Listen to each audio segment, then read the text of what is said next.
Right.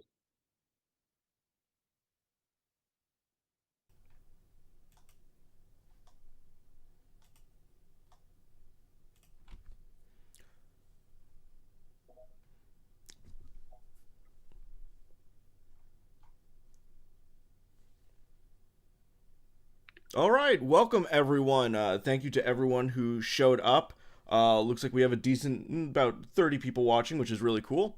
I'm joined here with John Cirabella, the founder of Media Blasters, and he was nice enough to actually answer some questions I had about the Kenshin dub, and then we could talk about some other stuff too, like some other Media Blasters properties. You guys are working on doing some Common Rider releases, which I'm sure people who watch my channel are super excited and very anxious to learn more about. So we can talk a Yes. little bit about that, and also some stuff that's going on, like best place to get Media Blaster stuff because you guys did have a little issue with the new ownership at Right Stuff. I think Yeah. a lot of people have heard about that now. Yeah, no, thanks for having me. And yeah, I'm more than happy to answer all questions, as best as I can and hopefully, give everybody the info they're looking for. But, I always appreciate the support and people, wanting to know more. So, hey, I'm here for you guys.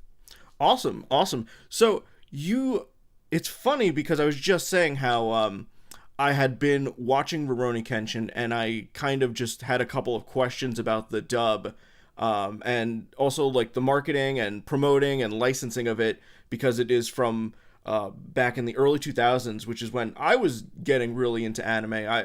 I'm only 29, but I was about 10 years old when I Oh, saw wow. when I started seeing Kenshin on TV. Um, and I love talking with people from all companies that were doing anime around that time and getting perspective on what was going on. So, Sure. yeah, so it's funny because I had like a list of Kenshin questions, and I was considering sending them to you over Facebook, but I didn't want to bother you because I thought it was too much. But then you started uploading videos to your own channel, which we can go ahead and promote in the chat here. So anyone watching can go ahead and subscribe. And you were actually talking about a lot of the stuff I wanted to hear about, like your how Media Blaster started, the growth, issues, and licensing Kenshin, and you even answered some of the questions that were already on my list, which was awesome. So I figured I'd just send these over to you, and I thought that this was a great way to help also promote you guys because, like I said, you've been having some issues with selling titles with Right Stuff with the new ownership.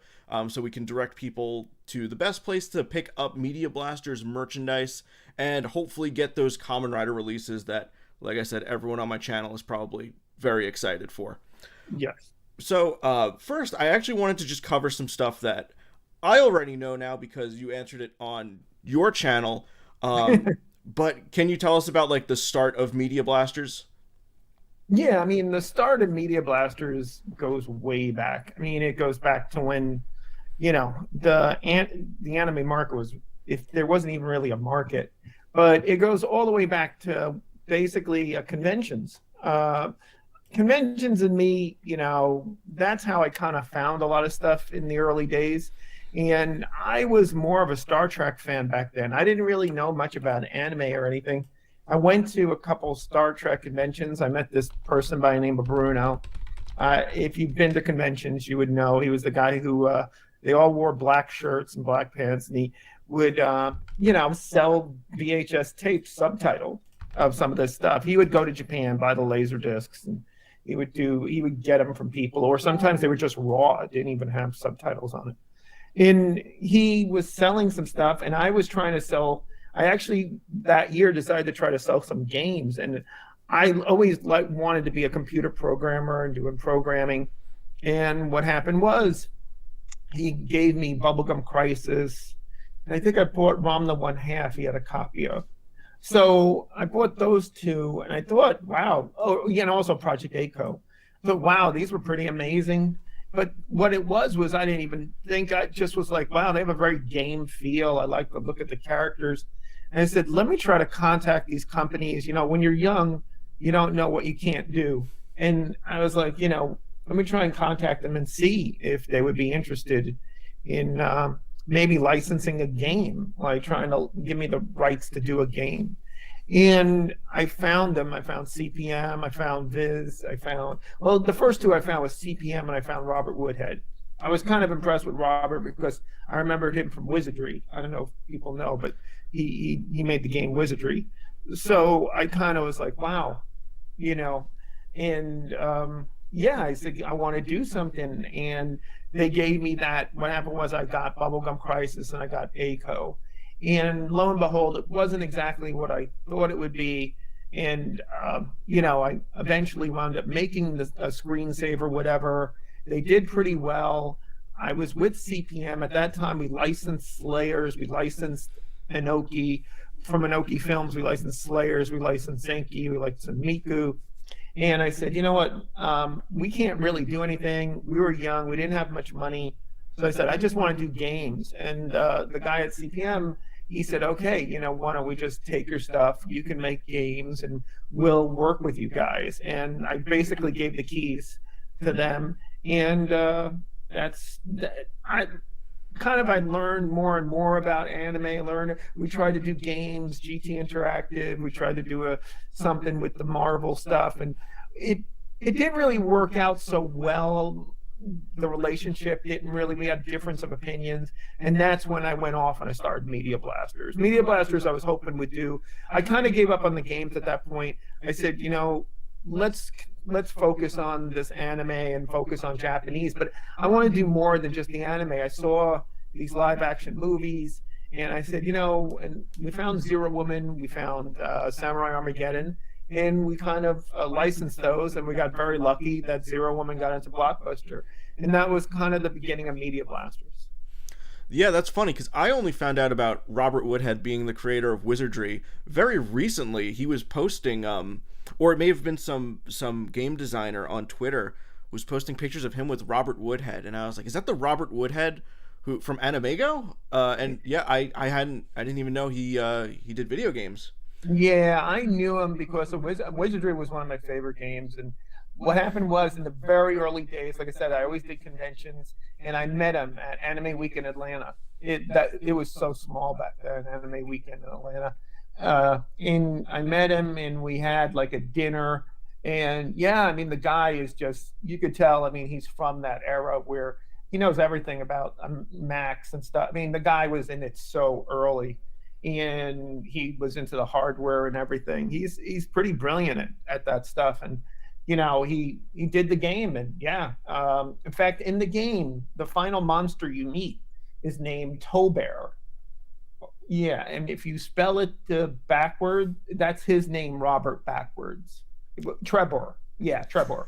That's what it was. And that's his name backwards. He gave me that secret during the dinner. Got it. And so I remember listening to you talk about some early anime licenses. You talked about, and this was back in the VHS days, you did Ray Earth was, I think, your first title you did? No, I mean, we had titles way before Ray Earth. Ray Earth was the first big one. I would say our earliest one, people in the early days, we did this one. We did the Yu Yu Hakusho movie, and we did Ninku. If you're looking at the non-adult, just the great anime, we did Yu Yu Hakusho and Ninku, and we also did a title called Ninja Cadets. We called it. In Japan, it was called Ninja Mono. That title did really, that was one of our better ones. And yeah, those were the early ones that we did. Got it. So, getting into Rurouni Kenshin, you mentioned how it was kind of, open secret that it seemed like people were competing for the Rurouni Kenshin license, and it was kind of clear that Manga Entertainment was going to get it. And yeah, what happened was for years, everybody knew that show was going to be pretty big. I mean, I remember the very first time I saw it, I was actually at Stony Brook. There was the Stony Brook Anime Club, and I would go to them every once in a while, not as often as they had it, but they had the Anime Club, and they were playing it, the subtitle version out there. And I looked at it, I was like, wow, this thing is pretty amazing. I like anime. I wouldn't say I'm really as hardcore as a lot of other people. I know a lot of anime, I've watched a lot, but that show is one of the few shows I ever actually, before people use the word binge watch, I actually binge watched the whole thing. And I was kind of like, wow, all 3 seasons. I was like, wow, this thing is just the story blew me away. But I saw it and I was like, someone's gonna get it. We got to get it. But it was 96 episodes, I think. Yeah, I think it was 96. And the thing was, is people were just like, there's just too many episodes. It's just a lot of episodes. Back then, TVs, people were doing long series, but only like Dragon Ball and stuff like that was really big when you have that long a series. And the thing was, is like, I didn't know if anybody was going to get it, but we went to Japan. We met with, I mean, people should know, but it's part of Sony. It was back then, it was SME. And we met with them several times. We actually licensed from them Mirage of Blaze. We licensed some other stuff from them. But what happened was just that we wanted Kenshin. And every so often I would go there and say, hey, is it available? No, manga's going to be getting it. We kind of have a verbal deal, blah, blah, blah, blah, blah, blah.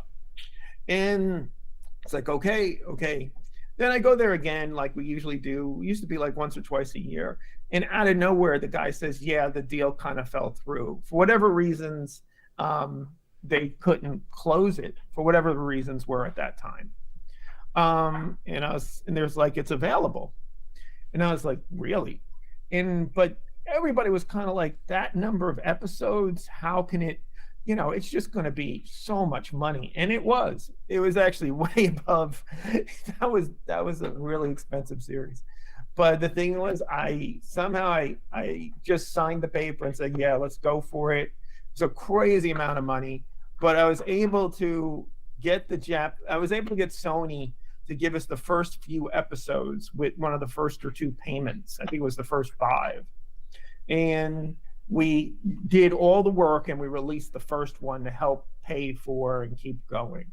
So that's how Kenshin was acquired.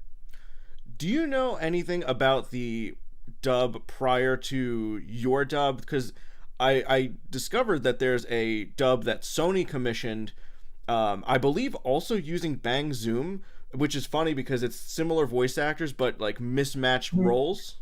No, I don't believe it's Bang Zoom. Bang Zoom didn't do that dub. Okay. I do know the dub. It's horrendous. It was really bad. That was called Samurai X. Yeah. That's where the name came from. And they did all the episodes. And I remember talking to my production people, Clark and other people, and they were like, John, it's just terrible. And I was like, yeah, I said, but most people are just going to watch the sub. That was back in the day, the sub versus dub wars and stuff. And I was like, dubs were not, people were starting to like dubs. And Clark was a big dub guy. He worked on the dubs. So what happened was they said, John, but to dub this series is going to be, first of all, you already paid for the show, which is crazy. And the dubbing is just going to like double the price. So my accounting people were just like, you can't redub the show. You can't redub the show. And they were just like, the dub is there, just use it. And Sony was like, it's available, go ahead and use it. And I made a decision. It may have been, I don't know if it was a great decision or what, but yeah, I decided not to use it. And I said, you know what? I was speaking to Eric at Bang Zoom, and Eric was like, we can do it. We'll work out terms. We'll figure this out. And yeah, he did the work, but the dub was terrible. Also, I forgot, but it wasn't even, the adaptation was strange. If I remember, they changed the names of some characters. They did some things to it that were very strange, and more important, it was just the quality wasn't there. I don't know who did it, and I don't want to be like really mean, but it sounded like one of these dubs you could get really cheap dubs if you go down to Latin America or if you go to South America, and they'll do it in English and Spanish and like every language you want, but they're gonna have that quality. And unfortunately, yeah, it was bad. Well, what's funny is that it wasn't LA voice actors, because I've only spot checked the dub and here I haven't watched episodes. But Derek Stephen Prince, who in the MediaBlasters voiced the character Cho, he plays Sanosuke, which is very unfortunate because Derek Stephen Prince has a very he's more of a I see him more as a nerdy, calculated character. you always see him voicing skinny guys with glasses, and Sonosuke is the muscle of the team. And so to hear Right. him with that voice, and it's consistent through all the episodes, it's really off-putting. That's the thing. I mean, there's a lot of characters in Kenshin. So, there was a lot of the casting took a while, I imagine.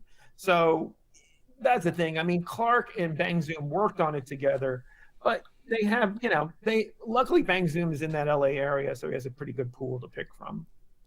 Right. Yeah, and it's actually funny because when Sony did it didn't last very long, but they had Crackle, which was their streaming app. Right. They had Rurouni Kenshin on, and I have a friend who's a big fan of Rurouni Kenshin, and he prefers the dub. And it's funny because he didn't realize until he started watching it, Crackle was using the old Sony dub. And he's like, it was just like it was like a punch to the gut when he's like, what the heck is this? He didn't even know that dub existed, but that was the version they had on Crackle. I'm surprised they didn't use our dub because, in the deal they could have used it. Maybe it was their own decision because of clearance issues. I know there was a lot of music issues, so it could have been a clearance thing. Really? What were the music issues with Kenshin? Well, the music issues was those bands were pretty popular. Oh yeah. So, they had to clear them for certain territories. So it would take a lot of work. It would take a lot of work. So I don't know if they were able to do it. So maybe Sony Crackle broadcasts everywhere. So they had to use the dub they made to make sure that it was cleared for that area. Okay. Yeah, that makes sense. And for anyone who isn't familiar with Kenshin, they have I know Judy and Mary did the first opening, and they were a popular band, and then TM Revolution did the second ending. I think that's Heart of Sword, which is a very popular song. Back in the day, you'd see so many AMVs. Any character that had a sword, you saw an AMV to that song. And Larkin Seal as well. The music from Sony was amazing. I mean, on Kenshin was pretty damn good. Yeah, for sure. So another question relating to the dub. I think some people know that in the Japanese version, Kenshin, in that anime, the 90s adaptation, Kenshin was voiced by a female voice actress. And I read online that there were actually... originally, it was planned for the MediaBlasters dub to have Mona Marshall voice Kenshin, but it was changed to Richard Cancino. And I was curious if you could tell me any more about that. I suspected that if that was the case, was it potentially because you thought Kenshin having a female voice in English might be confusing to people? Well, I think the thing is I remember that the translators, because we had our in people do the translation, and they all said the same thing. They said Kenshin is somewhat effeminate. Like it was done on purpose. Like the creator, for whatever reasons, didn't make him as macho as the other characters, or whatever you want to talk, whatever word you want to use. But the thing was, that's the way the creator did it. Now, when the dub was made, I think the thing is we were thinking probably that, we didn't know how to really portray that. And by the way, a lot of times, especially women will play like young boy voices and stuff like that. So there was an idea to do that. But I think in the end, we wanted to make Kenshin, make him not as, I guess, I don't even know the word, but to make him a bit more kind of like sly, cunning, and more, not as the machos, and manly as some of the other characters. But so the whole thing about these dubs is that you're trying to still respect the original intent of the creators, whatever the characters feel and what. So you're trying to respect that, but you still want to, make sure it meets everything. Kenshin also, TV was a big thing where we were thinking Kenshin did have a TV possibility. That was actually my next question. Was whenever I talk to people who were around in that era, they always bring up that they were desperate to get anime on TV for the exposure. Funimation and ADV both tell me they were basically throwing shows at the wall, and anything that would stick, if at Cartoon Network they'd take. Well, Cartoon Network, they were the big boys, so. Yeah, and but it's funny because they actually told me, for Funimation and ADV, Cartoon Network really only wanted young boy shows or boys action shows that had a lot of episodes, and that's why Dragon Ball Z was perfect for them. And it sounds like Kenshin was great for that too. But listening to you talk, it's interesting because it seems like, at least in terms of licensing it, maybe not dubbing it, but licensing it, it didn't seem like you guys had television in mind at first. Is that true?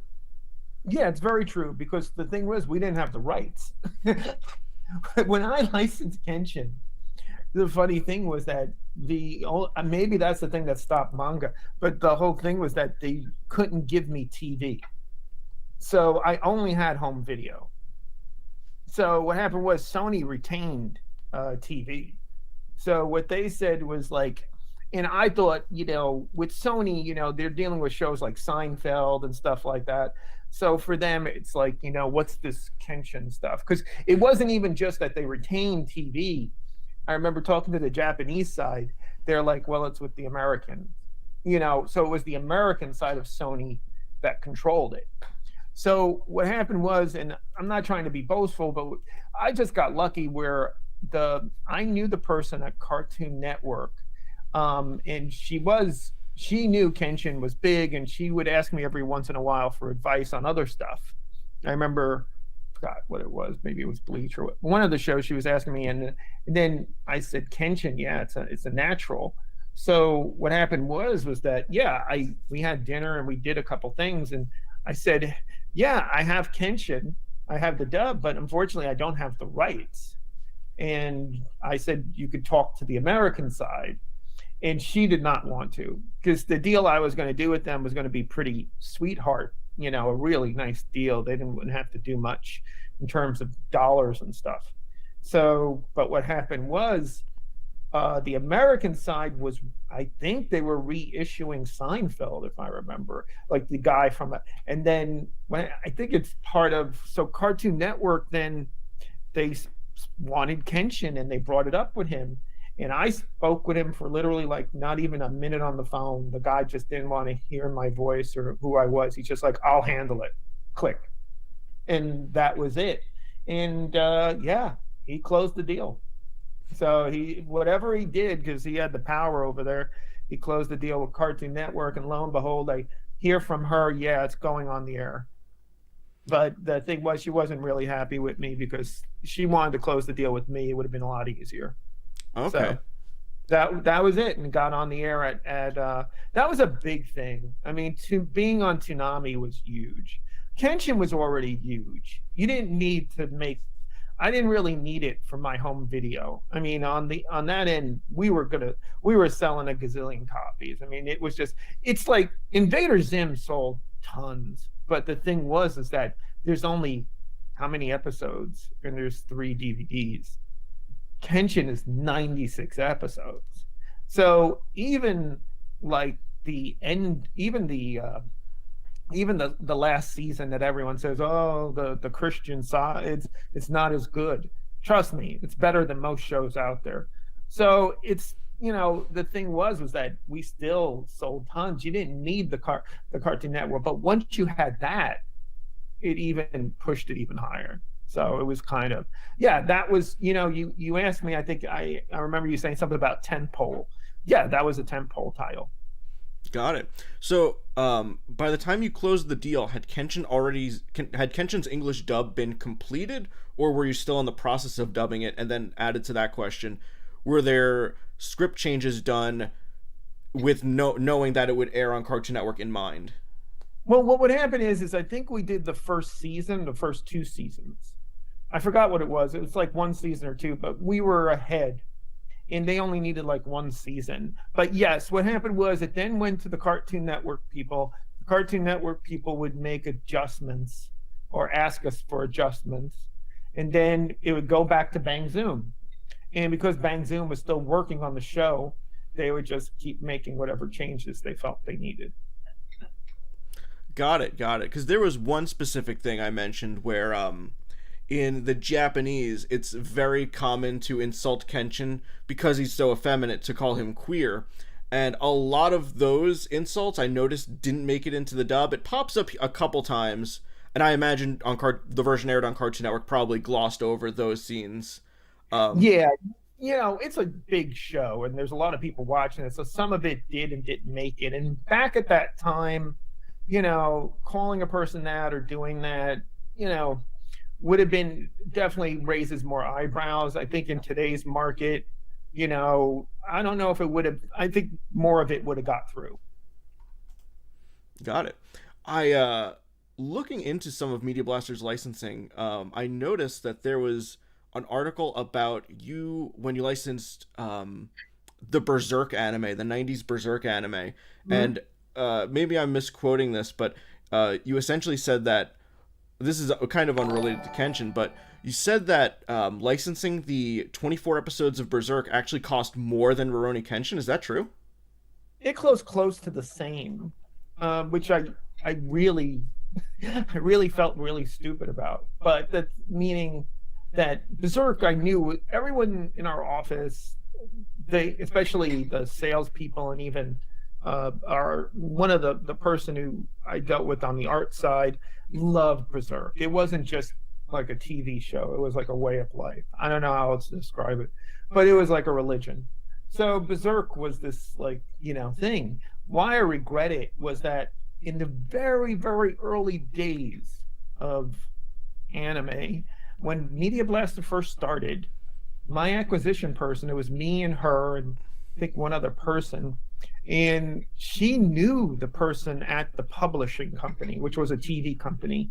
I don't know if it makes a difference anymore because we're never going to do it again, but NTV, it was on Nippon Television, and NTV had the rights. And back then, they weren't really licensing a lot of anime, and they showed it to me.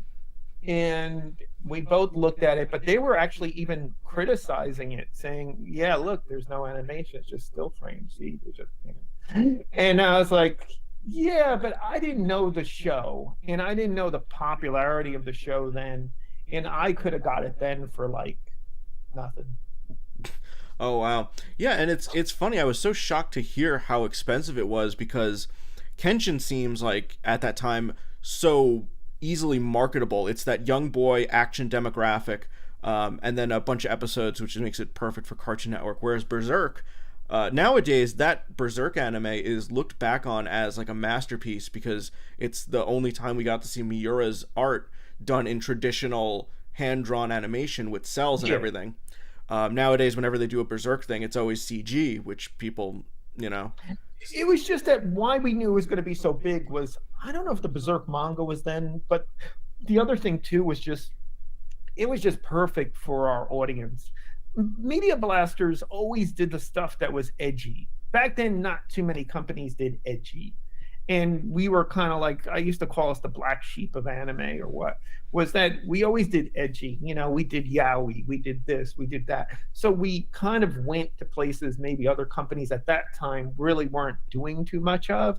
And Berserk kind of borderline that. It was, the amount of blood and gore and everything in there was a bit much for the other, for most. And the other guys weren't as interested. So, again, we just happened to really love the show. We just knew, the other thing too is it has that medieval feel, more Americans, even if you're not into anime, it has more crossover because it almost has that dungeon and drag, has more of that feel to it. So it has more appeal to even once guys who even play games or do whatever, they see that character with the eye and they see him with the big, huge, sword that you use to actually kill horses, really. And, it's just an amazing, everyone's like, wow, that's pretty cool. Even if you don't know anime, you just think, wow, that's cool. Yeah, and with Berserk around that time, it was also, I do remember back in the day, people used to call it, the animation was a PowerPoint presentation. That was always, people always said that. A lot. But they loved it. Yeah, but it actually kind of hit perfectly in the West because I think, as you were saying, some people were already starting to get to know Berserk because I think around that time, Dark Horse had licensed the manga. Yeah, it was the manga. And there was a Dreamcast game that came out. Yes. I don't think it uses the same dub cast, but they did dub it. Yes, they did dub it too, and we dubbed ours. We used Michael at NYAV, but yeah, I mean, the dub was awesome. Everyone, back then, Media Blasters with their tentpole titles, I would say Berserk was another one. the amount of care that went into these shows was pretty amazing. We tried our best to do everything the best it could be, but the thing was, I mean, even the box, the art, the box of war, all that kind of stuff. And, I actually met him. I met, the creator. We had dinner in Japan because NTV, the creator was so impressed with the box of war and the art and everything that he wanted to meet us. Yeah, I think back in the day, I think it was called like the War Chest for Berserk. No, I thought it was called Box of War, but Okay. I believe so. It was called about in the Kenshin. We had those like what do you call those? Those boxes. We used to call them like ramen boxes or something. We had those other boxes for Kenshin, but Berserk was I think called Box of War. Awesome. And there's some questions in the chat that maybe we can throw it to the chat. If anyone has any questions, we can go ahead and start answering, and then maybe talk about Kamen Rider Sure. and where to get Media Blasters merchandise. So someone asked, what inspired Media Blasters to nab Tekkaman Blade along with the Saban Technoman dub? Well, what happened was that with Voltron, I think it was around the same time at Voltron, was that we started to do robots. We were actually the not anti-robot company, but we were the company that didn't do a lot of robots. So, and Japan and robots kind of go along. So the thing was like, after Voltron, we said, what other show? And the person who loved Voltron, well, the group who loved Voltron said, hey, John, there's Technoman, Technoman Blade, and there's all this stuff. I mean, they said, maybe we should go after that stuff. So I met with actually the production company, and yeah, that's what got it. It was more just after Voltron, we were more willing to go into that type of stuff. Got it. Now, I did a video and I mentioned some of the series you did through Inoki Films, and some people I noticed are asking in the chat. They're curious if you can talk about any of those. I always called them the Akira Tsuburaya shows. Yeah, those were terrible. Yeah, they were terrible shows. I mean, what happened was, if I remember correctly, I broke my. I mean, it's a silly story, but I had broken my ankle that year or the year before. And what happened was I couldn't go to Japan, and I needed though to license more stuff. And I knew Inoki from Inoki Films, and we were really good friends because of Slayers. He even did, Lost. What was it? Lost Universe. He also did, he did. There was another show. There was a couple others. He had Zenki. He had Miku. And what happened was I said I need a package, and then he had this package.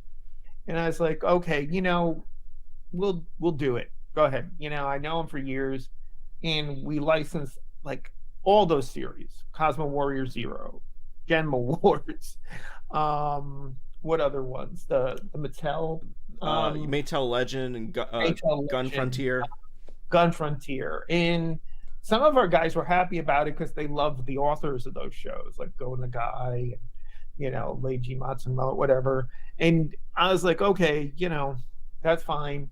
But then what happened was we get the materials, and our production people said, John, these things are bad. They're like, they're really bad. Like, what do you mean? I'm like, how bad could they be? At that time, we still had all our tempo titles. We were making plenty of money. We had the Shriek shows. We had everything, Tokyo Shock. So, and I was like, it could be just filler. Don't worry about it. We just need some filler. But then they showed it to me. And then what happened was they actually, we did the first one was Cosmo Warrior Zero. And that one the first DVD did okay.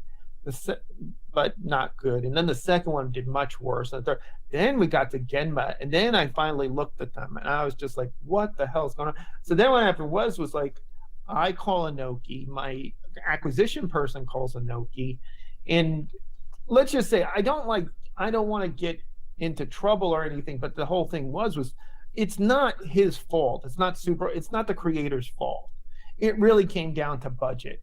Those things were created on such a low budget. Like, compared to other series in Japan and compared to what it was, the budget on those shows was like nothing. Well, I will argue that it is a little bit his fault because he, even before getting into anime, had a tendency to take investments and basically he was doing like kind of actually like schlocky B movie Yeah. stuff, and then he dabbled into anime, and he was kind of intentionally doing these lower budget, like I think they had like the third of a budget of a regular anime TV Yeah, I series. mean the budget was insanely low, so it was terrible. I mean, and him not being probably good didn't help. So, all those things combined, the schlock and all this, yeah, those were terrible shows. We dubbed them without thinking. And then what happened was there was a show we were going to do that we thought might be the best of the group.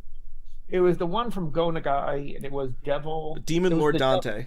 Demon Lord Dante. So we thought maybe that might be the best of the group. We were waiting for it. But the other ones were so bad that my acquisition person and my accounting person said, John, we got to stop. We're just losing too much money. And we stopped. We canceled it. And I forgot who got Demon Lord Dante, another guy. I Yeah, spoke. Genion actually did it. Yeah, they did it. It was, I don't know if it was better, It but the thing was just, yeah, they were bad. it wasn't. It actually wasn't, and it's funny because I don't know if it was Genion or Inoki Films. I think it may have been Inoki Films who did it, but they actually edited it, which was very weird because that's kind of the point of Go Nagai, is that he's very over the top, lots of violence and mature and Yeah. sexual stuff. So to see a Go Nagai property get censored is kind of like such an insult to what he stood for. That's true. I mean, I like Go Nagai stuff. We did one of our first videos before Ray Earth was a title called Iron Virgin June. It was a really small one. It was like a 45-minute OVA, but it was a great little show. But the thing was, yeah, I like Go Nagai stuff. Yeah. Okay, yeah, and so someone in the chat was asking, people. I think people often consider Gun Frontier to be the best of those. I mean, I know that's not saying much, but Yeah, that's it's not least saying a lot. least offensive. Do you remember anything about that show in particular? Not really. I'll be honest with you. I just knew they were all bad. I knew that. I think the thing was like, if I remember, that was like a take of Harlock Yeah. in West, right? Like he's in the West, Yep. like he's a cowboy and stuff, and Mattel. It's all kind of weird. So I don't remember a lot of it. All I do remember was the shows didn't do well.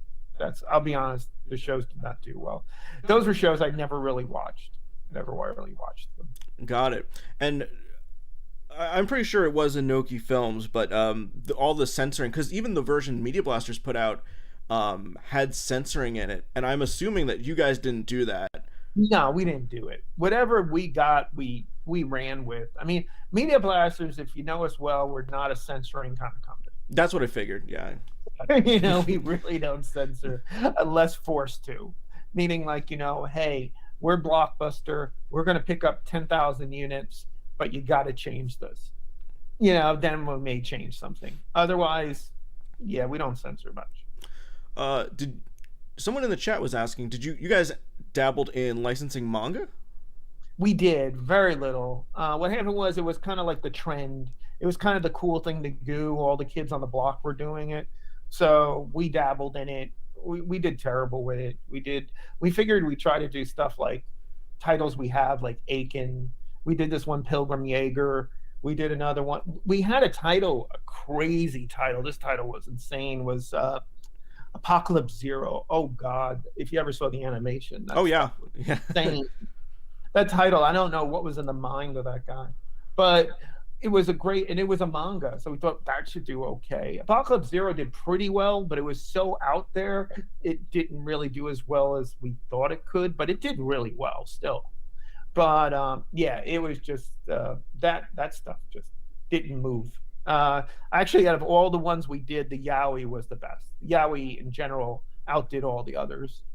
Yeah, that's funny. And I talked to a lot of people, and it seems like, kind of with the exception of Funimation and ADV, who were very lucky early on, Funimation was able to get Dragon Ball as their first license, and ADV to get Evangelion. But a lot of those companies, I mean, Discotech, Sound Cadence, these new companies that are licensing and dubbing anime, they usually start with yaoi. And from what I understand is that it's because yaoi is very easy to license due to it not being as wanted by as many people. Uh, Yeah, I mean, it's just that because the audience is smaller, the companies are smaller, the license fee will be smaller. So what'll happen is it's easier to license. Then the other thing too is that because it's cheaper to license, you probably have enough money to maybe do a dub. Yeah, in fact, it's funny. You mentioned earlier the title Mirage of Blaze. I remember I was in the seventh grade, and I don't know how much you know about, but Mirage of Blaze aired on TV, at least in the U.S. Yeah, Um, it did. We did get stuff on TV in some places. Yes. yeah, but I thought it was funny because I was in the seventh grade and I didn't know anything about the title, but it was aired in a on an anime block called Encore Wham that I had been watching because I was big into. They used to play the Street Fighter anime, and I would watch the Street Fighter anime. And then they announced a new show to the lineup called Mirage of Blaze, and me being 11, 12 years old at the time, I thought that sounded like such a cool name. Oh, that's going to be so cool, Mirage of Blaze. And I tuned into the Yeah. first episode, and I didn't know it was a yaoi title. Didn't know that. It kind of is. We had a lot of titles we would call pretty boys.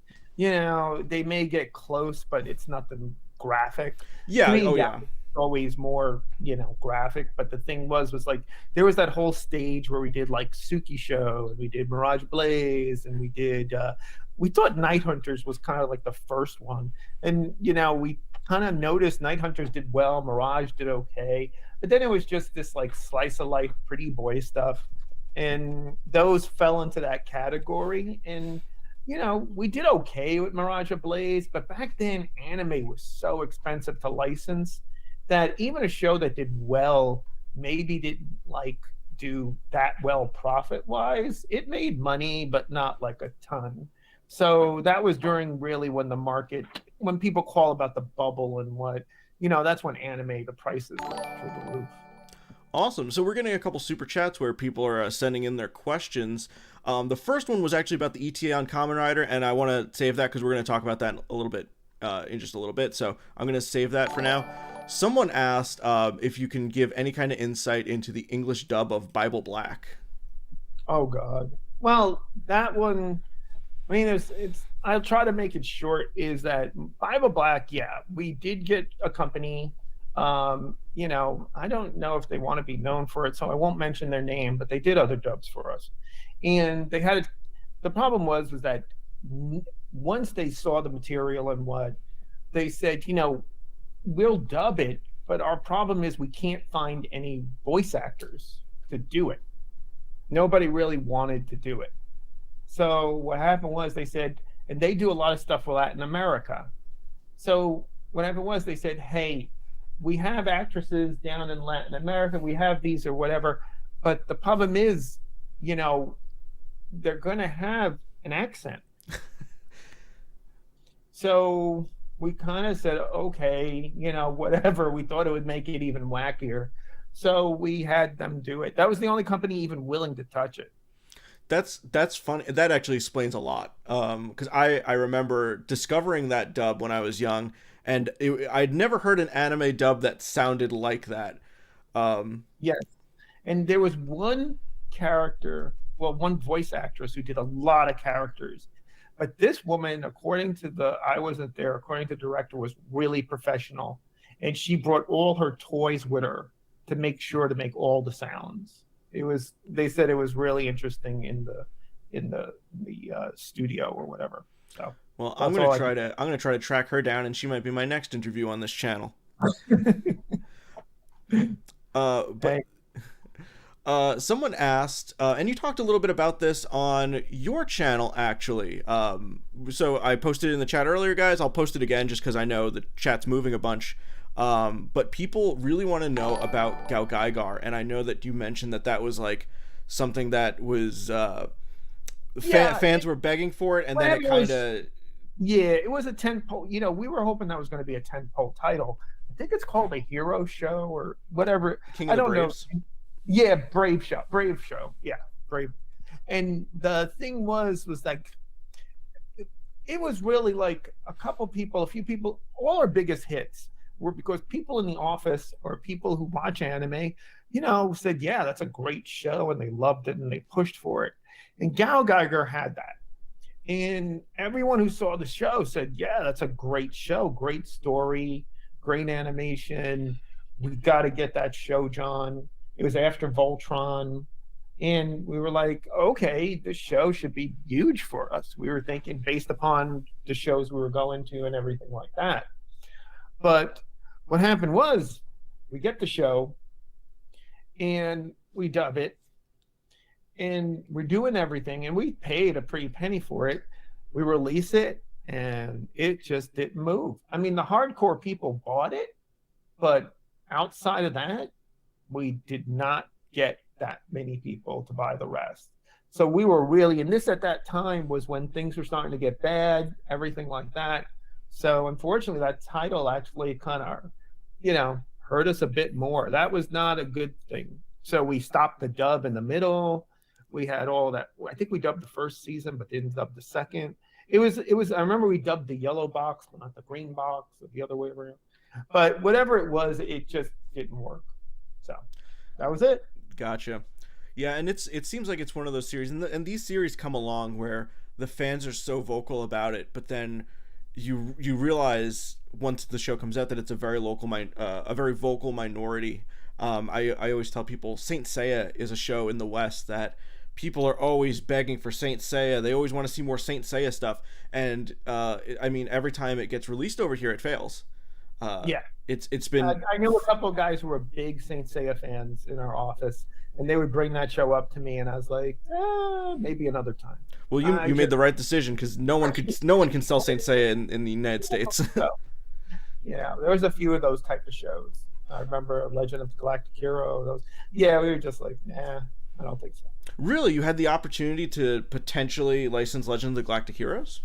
Yeah, stuff like that. There was a lot of shows we had potentially to license. Yeah.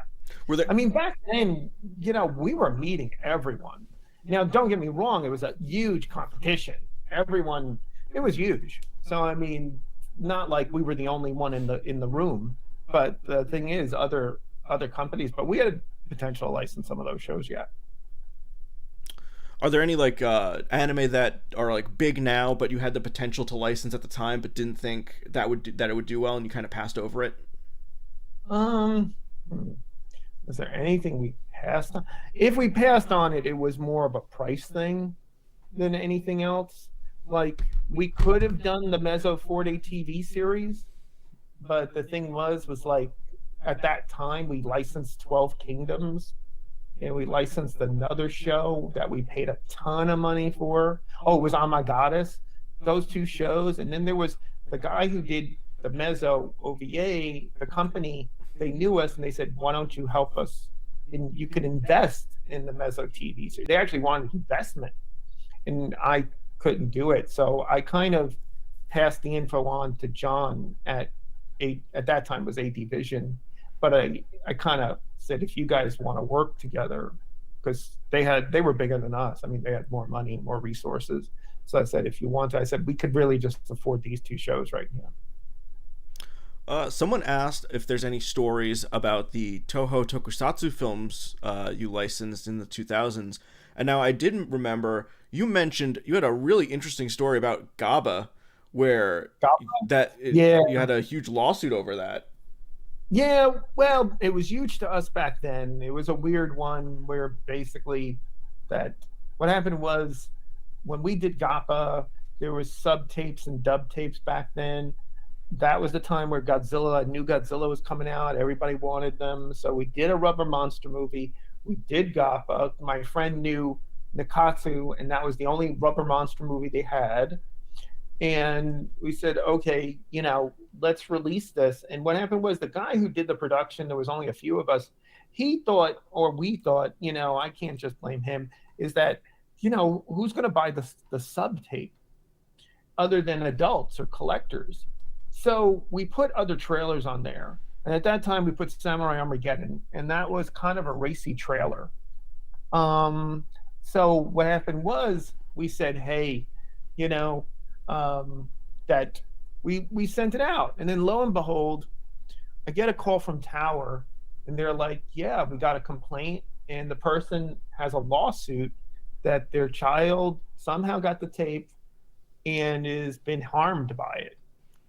So we said, what? GAPA? This is like, Planet Prehistoric and what?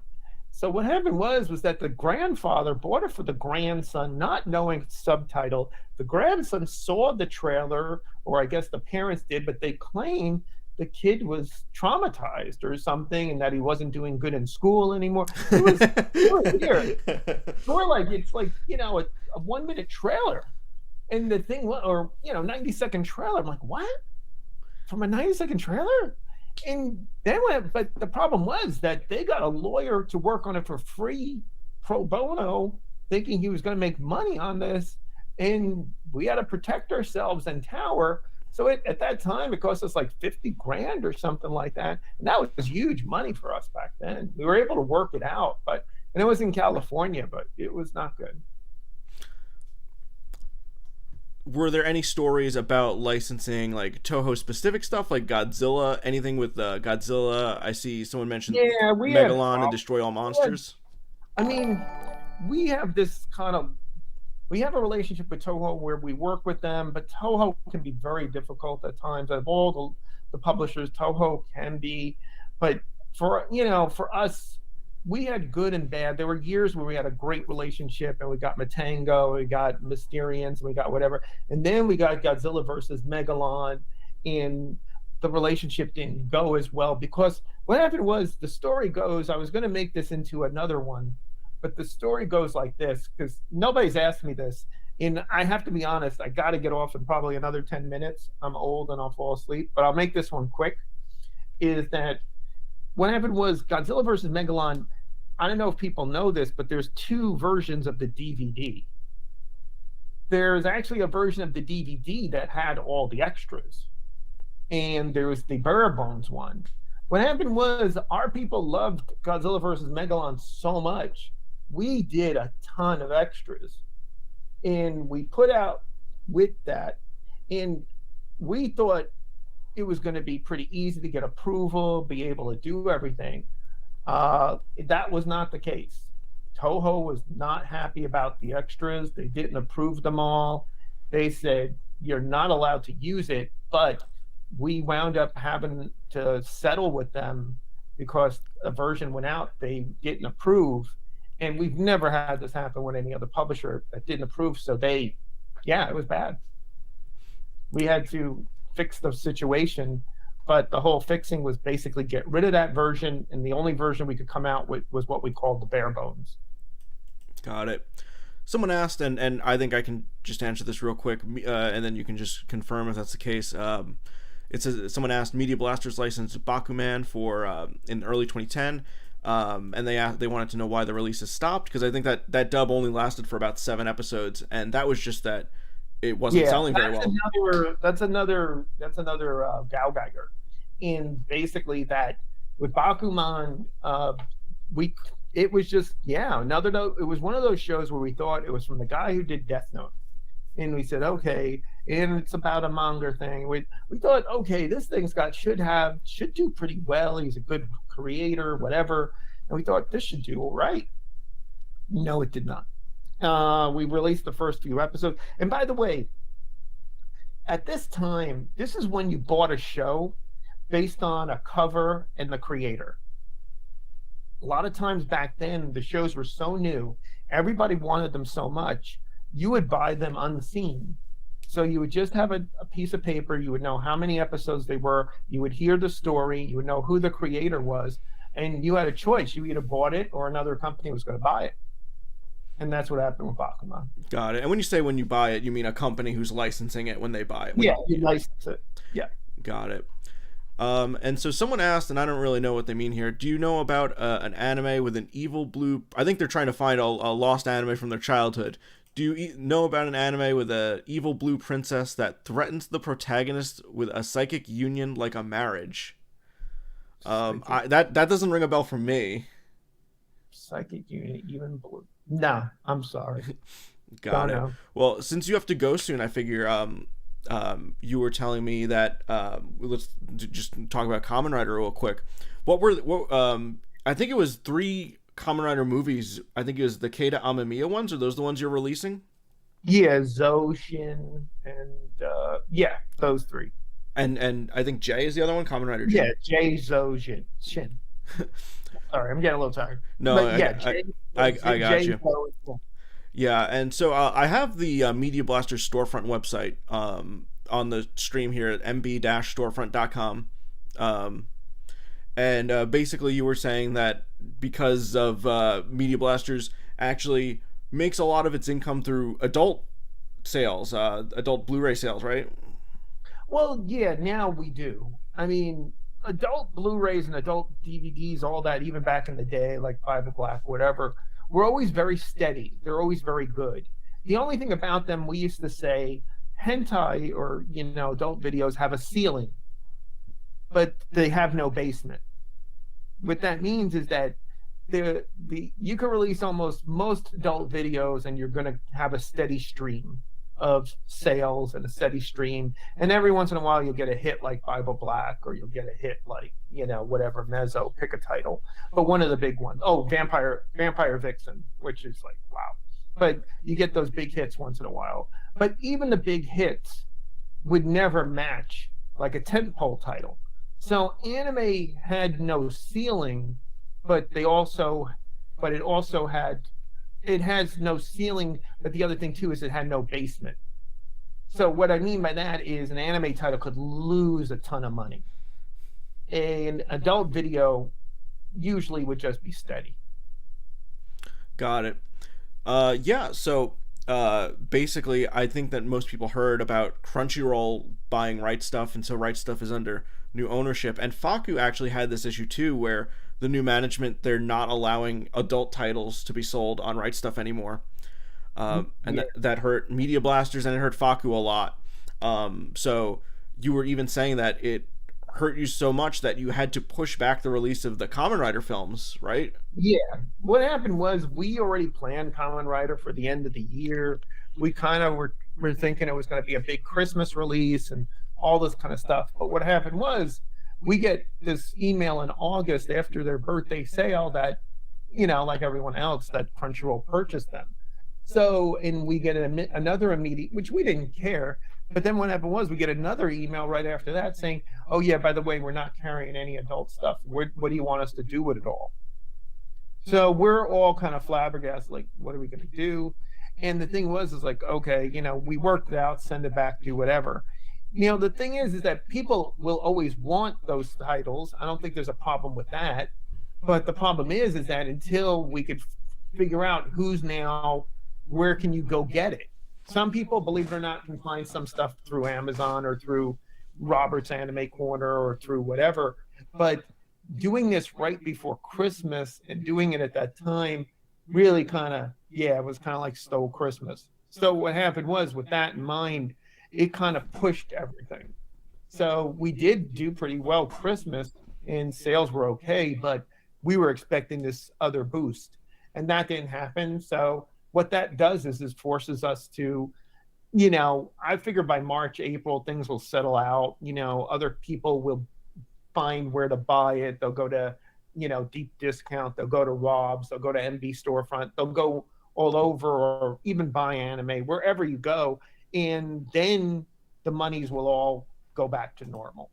That's my projection right now. Well, that's good to hear. So what is the so you said the projected release for those movies is probably around March or April of this year? No, I would say more the summer. Because Summer, the other okay. thing too is that it's going to take time to do the work on them. We were trying to do special releases with extras, maybe a booklet. We wanted to do a tin. Or if not a tin, maybe kind of like a nice sleeve. Something like not just an O-ring, something more like we were planning to do with Tweenie Witches and what with a real kind of a slip case and that kind of thing. We wanted to do something really special. So with kind of like we did Lady versus Butler recently, and we wanted to put stuff together. So I mean, that takes time. Got it. Got it. So I'm gonna go ahead and post your YouTube channel where you've actually told a bunch of stories similar to this, and you seem like you plan to tell more in the future. Yeah, So if people are interested in definitely. the stuff you're saying, they can go ahead and subscribe. I'm gonna go ahead and post that in the chat again there. So go ahead and subscribe to John, and make sure you go to mb-storefront.com. They don't just have adult stuff. There's also some anime. I think you still have like Doom Megaopolis. I saw. Yeah, we still have a lot of anime, our own anime and stuff. We're hoping to expand it to be more than just Media Blasters, but also, we're always at cons. If you're at a con, see if we're there and do all that. I appreciate this, the interview and everything. Did I cover everything you wanted to cover? Because if you want to cover, anything else, let me know. Yeah, sure. And if anything comes up, maybe if people have enough questions, they send me on social media. We can do this again. Or you were even telling me someone at Bang Zoom who we might be able to talk to get some more Yeah, insight on some dubbing you should stuff. talk to Eric. Eric at Bang Zoom, Eric Sharn. I can introduce you to Eric. I'm sure he would love to talk about it. Or honestly, a guy who was really intimately involved with it. He's kind of quiet. He was always behind the scenes. But Clark Chang, he did a ton of work for us, and he did amazing work. He worked on everything from Ray Earth to Kenshin to Berserk. He did the subtitle. The guy had a sleeping bag in the office. I mean, he worked a lot on this stuff. Awesome, yeah, and I'd love to speak to them too. So yeah, I don't want to keep you any longer. It's almost 10 o'clock here, so I want to thank you for coming out, and thank you to everyone in the chat for your questions and just coming along with us. No, I really appreciate it. Thanks, and like I said, you know, support us, and we'll talk to you soon. And again, any questions, anything, please. All right. Thank you again. All Yeah. right. All right. Have a great night. You too. Thank you. Bye bye. Bye. And thank you to everyone for showing up to the stream. We're going to go ahead and call it there. But I posted John's YouTube in the chat again. So go ahead and subscribe to him. I'm sure he'll have more stories. And go check out what he has. And also check out the Media Blasters storefront. Pick up some hentai. You're doing good for the Kamen Rider community if you do it. Tweet at me if you pick up something from Media Blasters to help support Kamen Rider. I really appreciate it too. And thank you to everyone who showed